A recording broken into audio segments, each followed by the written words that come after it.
kan pi le pu te kha chuan sakai hi ming po kawngam loin sapui an ti ram thina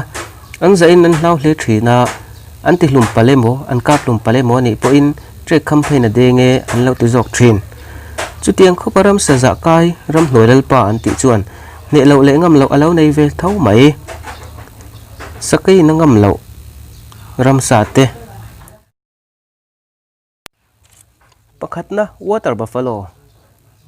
heng ram sa te hi ram salian pol le a hu hawa tla thin an nia heng ram sa a atla fal le an no te te chu sakai hian a bei fo thina ati fulo chang chuan heng buffalo te hian hualin an chilin an pir hlum mai thin heng ram sa te hi Indian subcontinent na te South Asia China Europe khomol puya Australia North America South America le Africa khomol puya te anomani panhina brown bears savom te hi an lianin an chak ema an mol mai baka an thina buluk bok nen sakai po hian angam lo fo thren zir chiang tu ten an tar danin voisom li pali te meu insual to in voisom ni pani savom hian ne na chan lain sakai hian voisom pani chau ne na chang ve thungani savom te hian sakai hi mafu in an bei ve chat fo thrina hetianga an insual trum hian sakai hian ne na chang klem jok fo thrin pathumna Indian Gour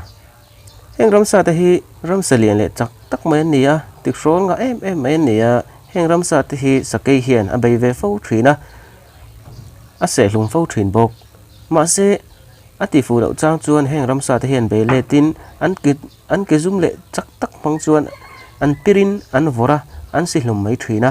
an mani po hian an tor pha fo thrina an thi pha ve fo thrin palina saltwater crocodile sakai te hi tuingai na ve tak mai nia anin bualin anin chia dai fo thina emo an tui in lai hi ole hian alo bei ve fo thina an lo ti hlum ve thin reng bokani ole te hi tui lama cheng sa hring ei an nia ram salal pa po hi ram hnoilal pa ani ti hrelovin atui in tur hi an lo bein an lo ti hlum ve reng thin bokani pangana Indian rhinoceros heng samak ta hi an lienin an hrol le ema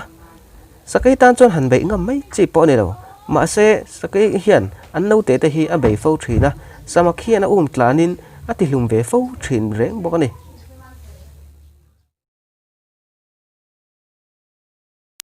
parukna Asian elephant sai te hi sakai te hian an hlau hle ti lo chuan an lo in fiam puin an lo bei ve fo thina ma se sain han bei le te tum hian an tlan chile tor si thin sai te hi sakai bei nan te sakai lakan him nan te le sakai ve nan te an mang thina ni